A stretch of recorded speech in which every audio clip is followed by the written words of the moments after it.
Okay, we are going to go ahead and get started. I wanted to thank you guys so much for being here tonight. I really, really appreciate your time. I think it's really incredible that we are um, doing this No Gain campaign and how well we're doing this year. It's really, really awesome to see you guys participating so much in the whole thing and also being here, giving me your time, because I can tell that your health and wellness is a priority to you this time of year, which is so important to keep our intention to not gain weight, which is why we're really here because of the No Gain campaign. Um, So I am Emily. You guys all know me. I want to make sure you know Rhonda. I think I think you both do. But Rhonda has been working out at the gym for almost 7 years, and she's been working with me um, at the gym for probably 3 years. And over the years, Rhonda and I have talked a lot, and she has been working on her health and wellness through this whole time.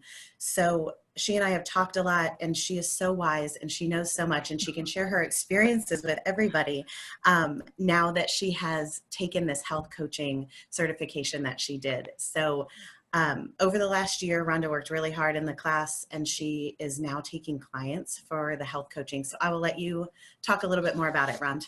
Yeah, great. Thanks, Em. You know what? A lot of this has to do with the fact that I was looking for my own answers, and the health coaching just seemed. I almost wished I had my own health coach in this arena.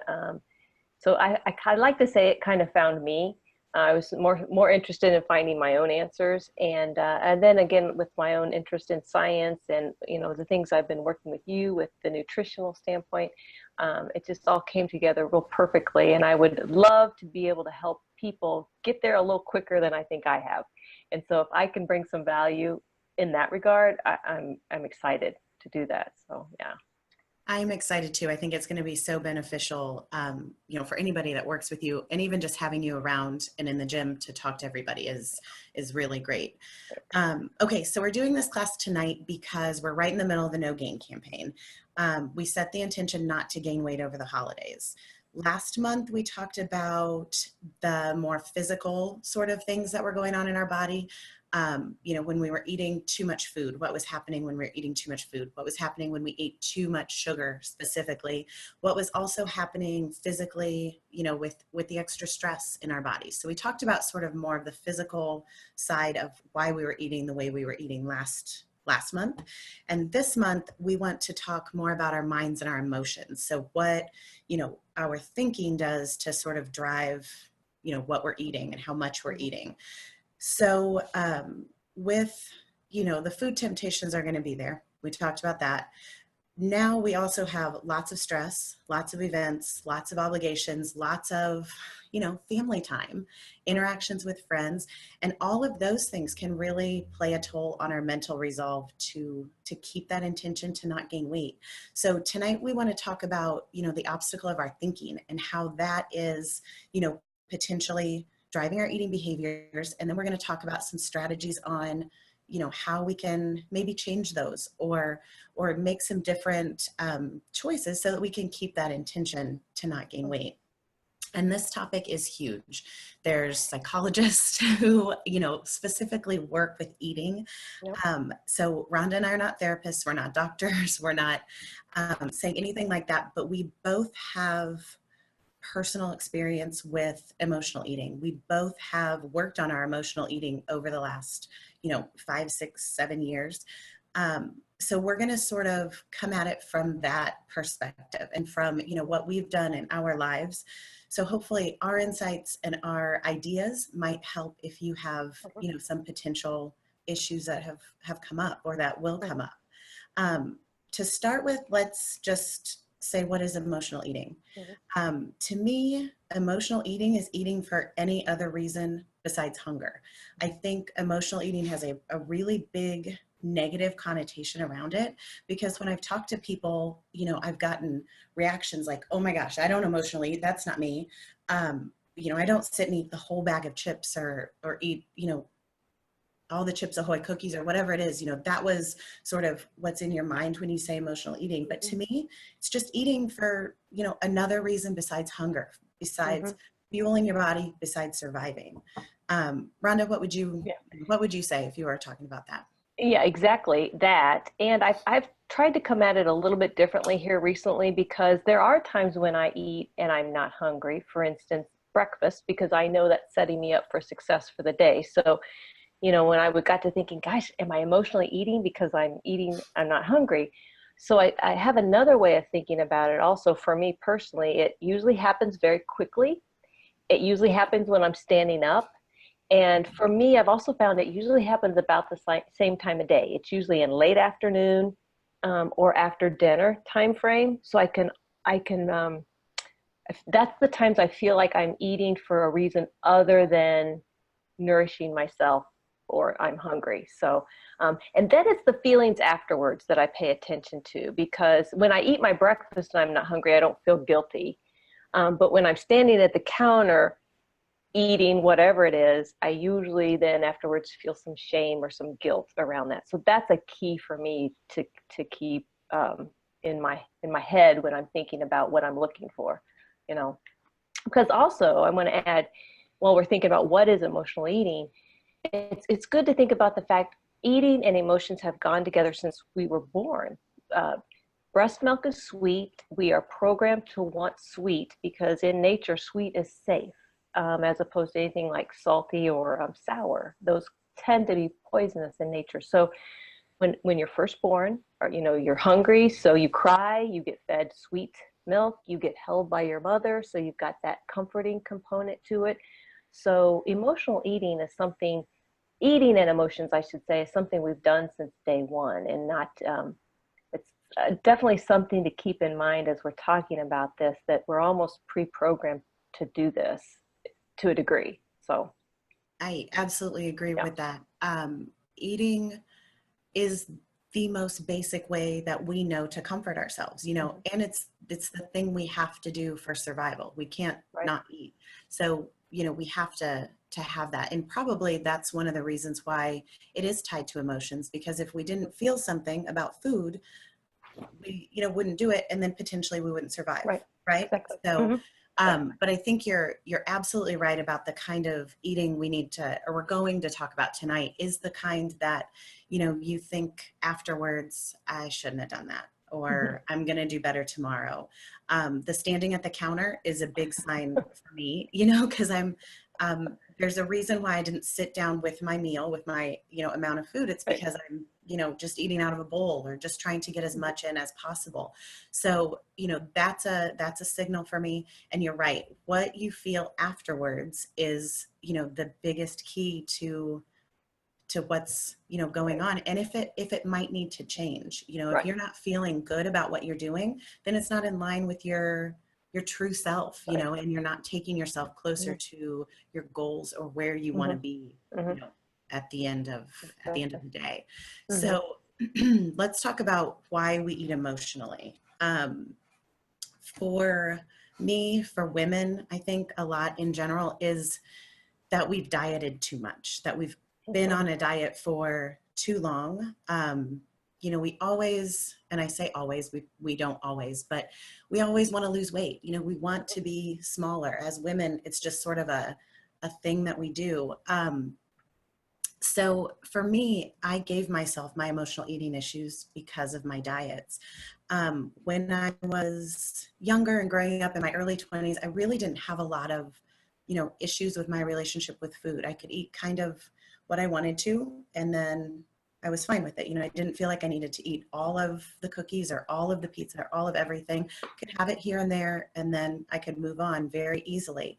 All through my life, I was very aware of food, and there were foods that I just, really wouldn't eat. Like, I didn't eat candy just because I didn't eat candy. It wasn't in line with how I wanted to live my life. It wasn't in line with, how I wanted to feel, and my overall health. I didn't eat fried foods. There were just things I didn't eat, and it didn't matter.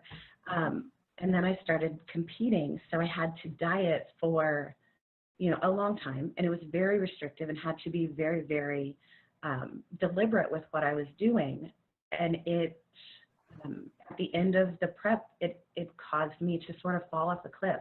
And I wanted to eat everything. During my preps, I would make lists of foods I wanted to eat, which were not foods that were normally anything I would ever want to eat.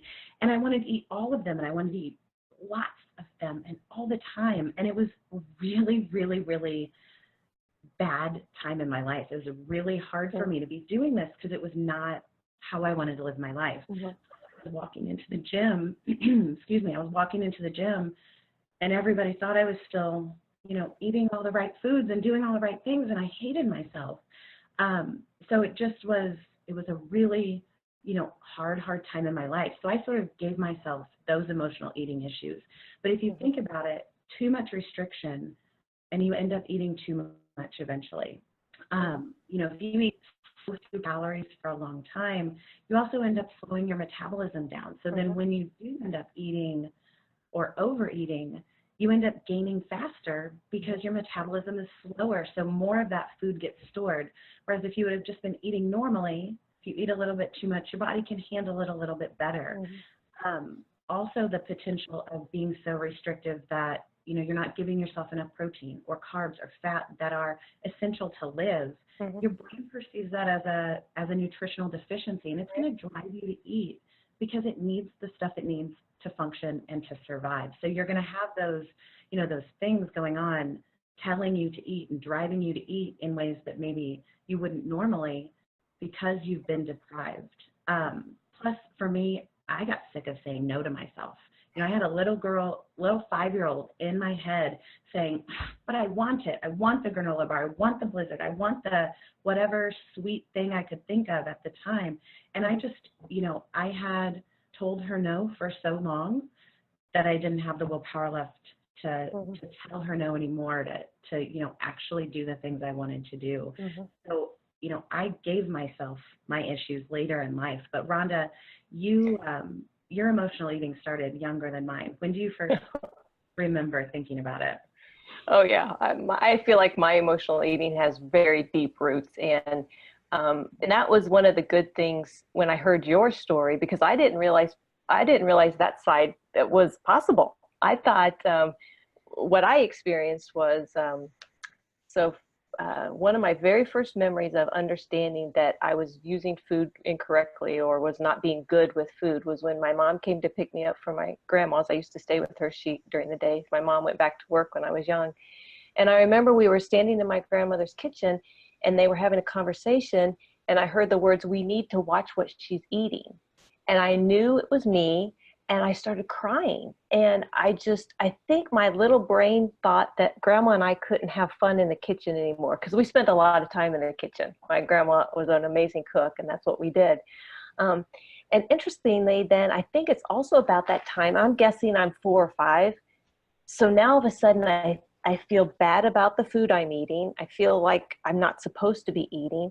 And about the same time, I went to I don't know if anybody knows the TOPS meetings that women used to have, taking off pounds sensibly.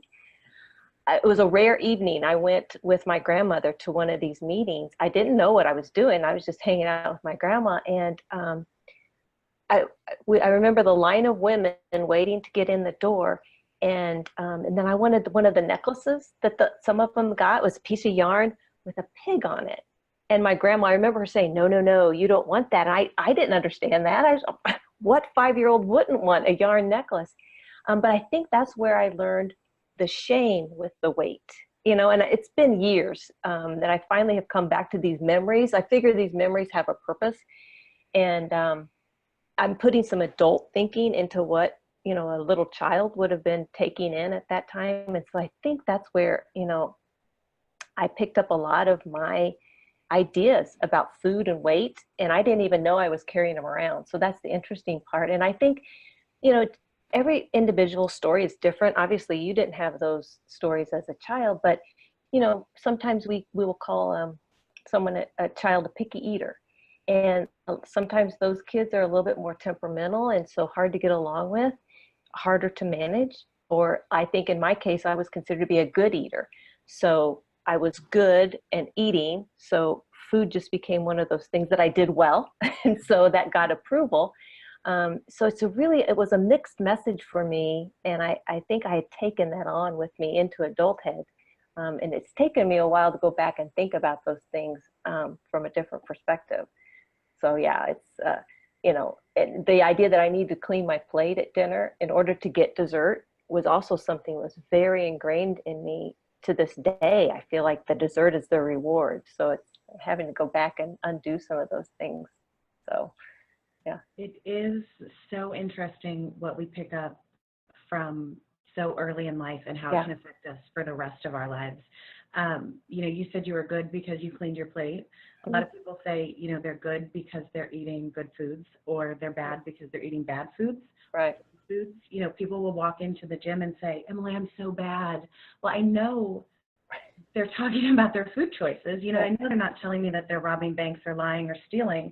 I know they're saying they're bad because they had a cookie or whatever, or they just haven't been, consistently eating well. Well, that doesn't mean you're a bad person, but we label ourselves that, a lot. And I think it goes along with the story we're telling ourselves in our head, what we're saying about ourselves, what we're saying about our food. If we just say, I'm a binge eater, or every night I eat ice cream and cookies after I put the kids to bed, or in the afternoon I have to have a candy bar.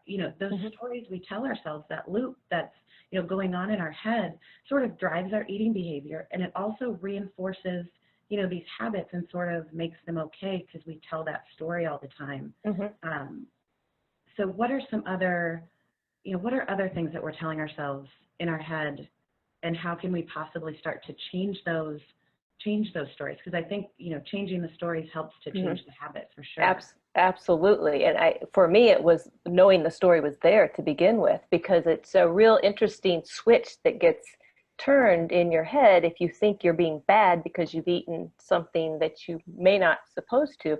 So it's always that that tie between guilt and pleasure, between eating for healthy or eating out of control or staying in control. And another key for me was paying attention to how I ate in private versus how I would eat in public.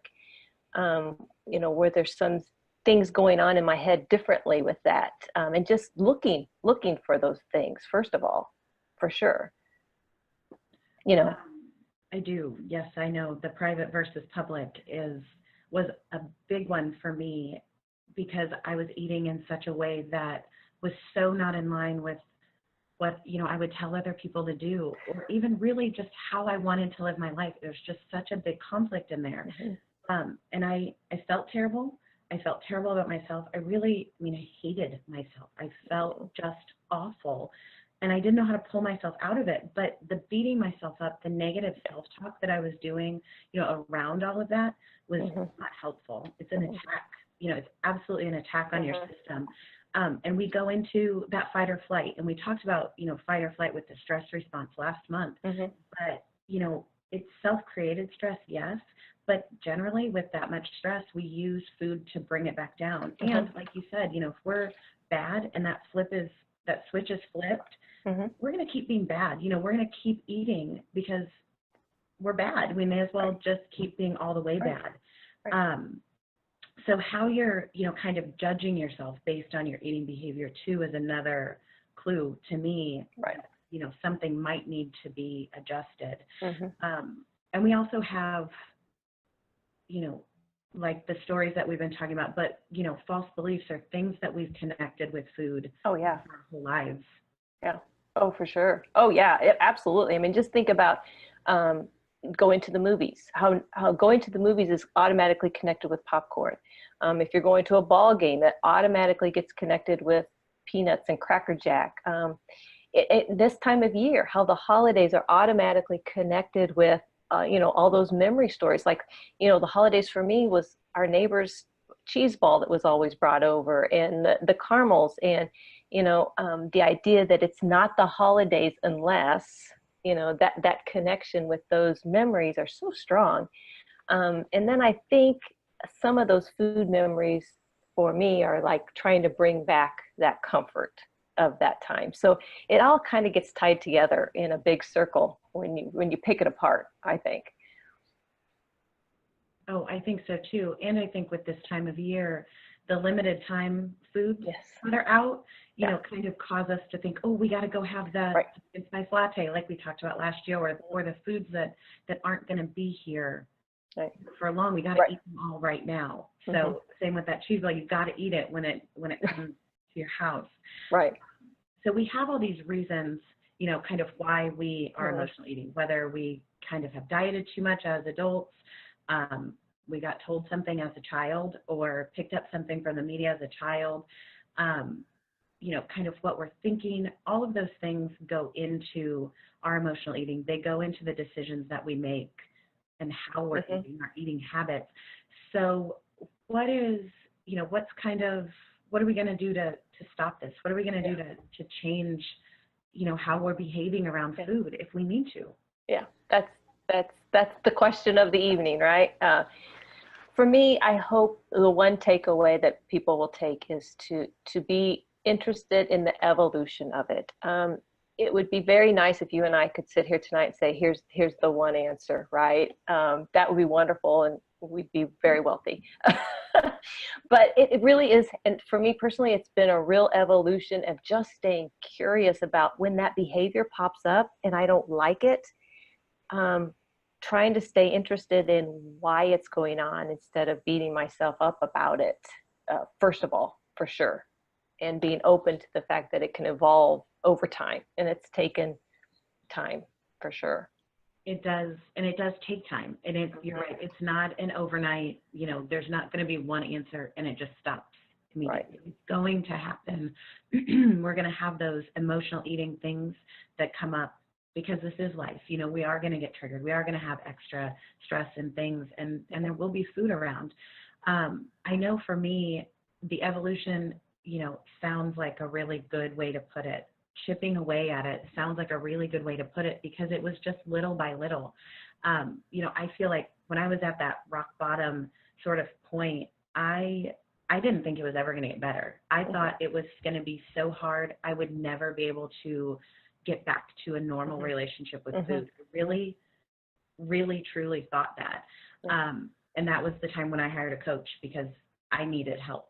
I absolutely needed somebody to guide me along the way. And I hired somebody who had worked with other female competitors because it's a very common in the bodybuilding, world that women have a lot of binge eating, emotional eating issues after they get done competing. So I hired somebody to help me with that. And I went into it with, two complete opposite sides. The little girl was still there saying, I don't want to stop this. I want to eat everything I want, when I want it, no matter what. And the true Emily saying, I need help. I don't want to do this for the rest of my life.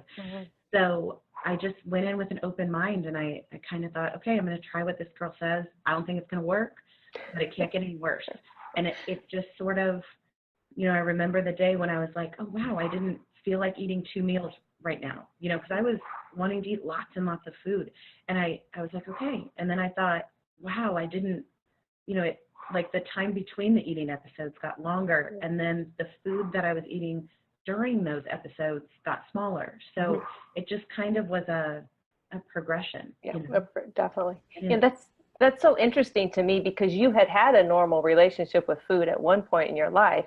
And so that would be interesting to me. I don't know that I've ever had a normal relationship with food, but I'm thinking, women who've had children and have gone through the whole pregnancy and afterwards, how you literally are a different person hormonally, and how being open and curious to that would have, implications there because your eating definitely changes around those life events, I think, cause change too. So that really takes me to what I think is step number 1 of stopping or reducing the emotional eating. And I think that's awareness.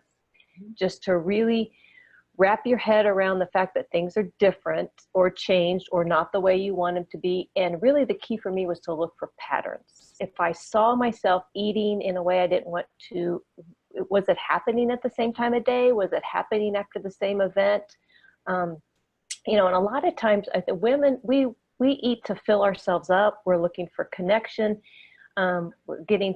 We need to have some pleasure or something. We're looking for something. Whereas men, they try and numb out with food. So I don't have that experience, and I suppose some women could. But one good question to ask yourself is, what are you trying to get from from the food as you're eating it. Maybe you're standing at the counter with the spoon in the Haagen-Dazs, right?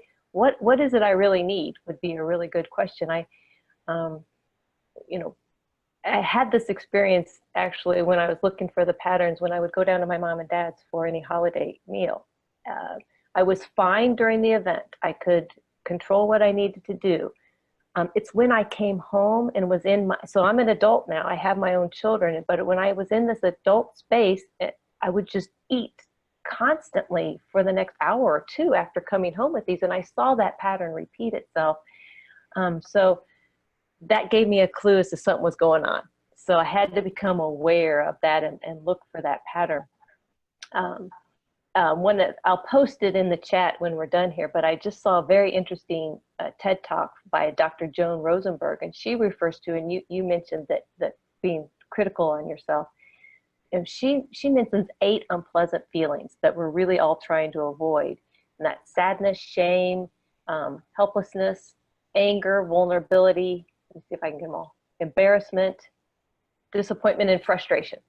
Great. So really, if you're sitting there at the counter, standing there at the counter, eating, you know, maybe one of the best questions to bring awareness to yourself is, what of those 8 am I really trying to feel? And it's okay if you don't have the answer, but it's just a good way to start asking that question.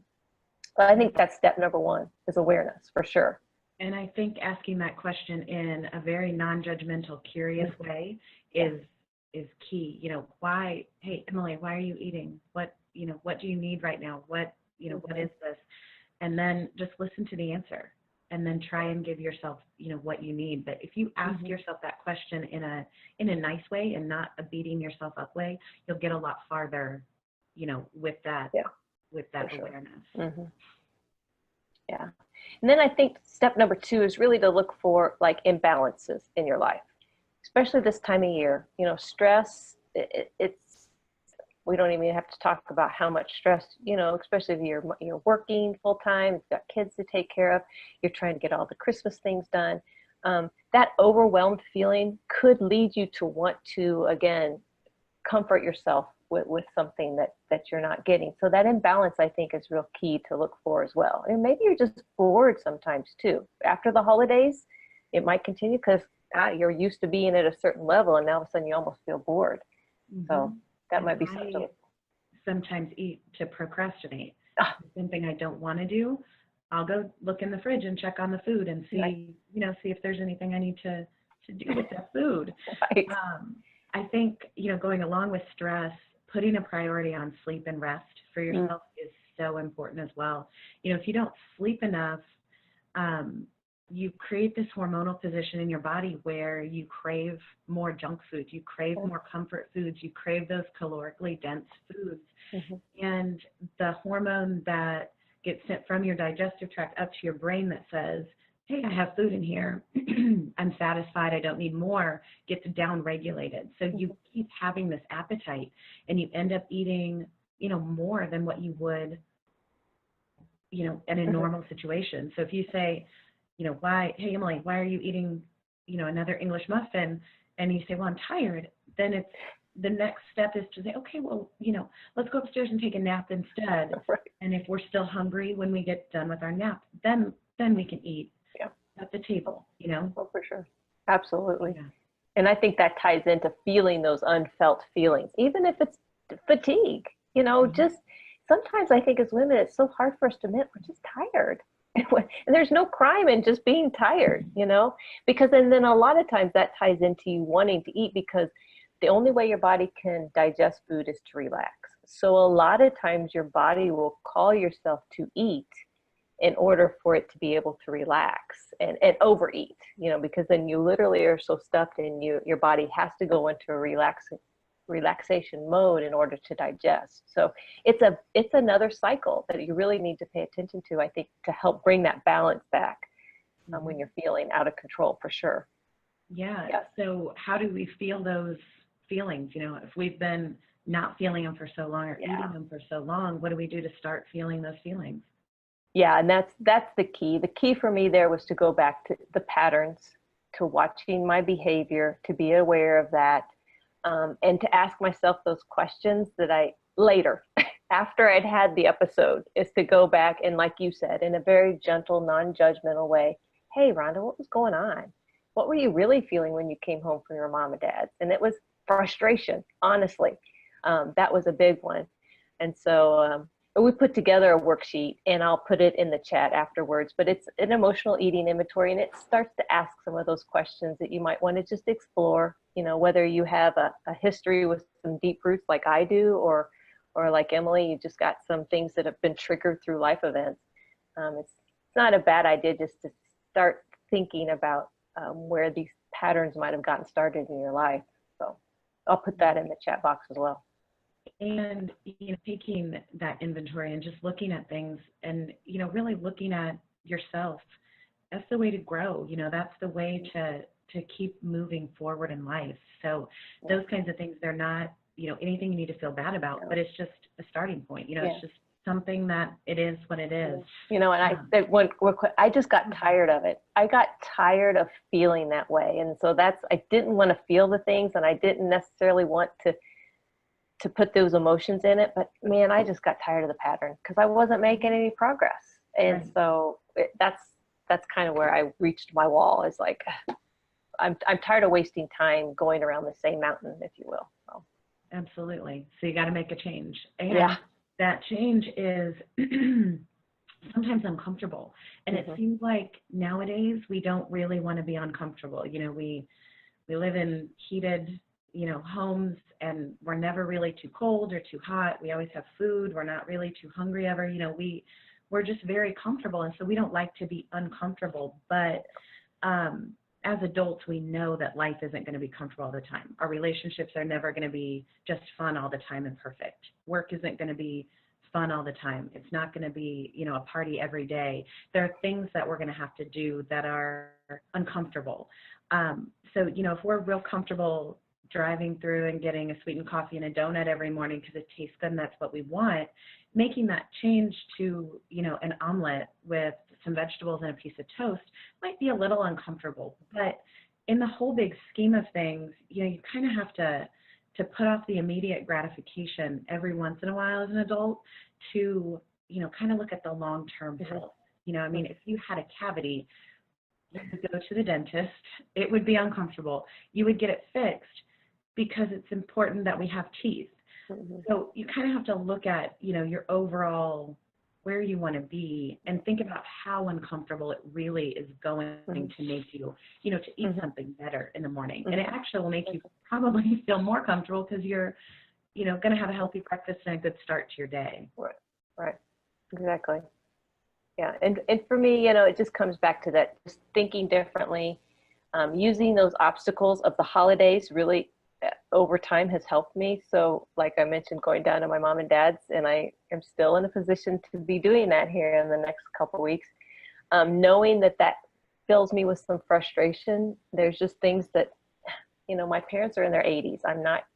There's just some things I'm not going to say. So until I kind of figured that out, one of my first coping mechanisms was to take celery with me.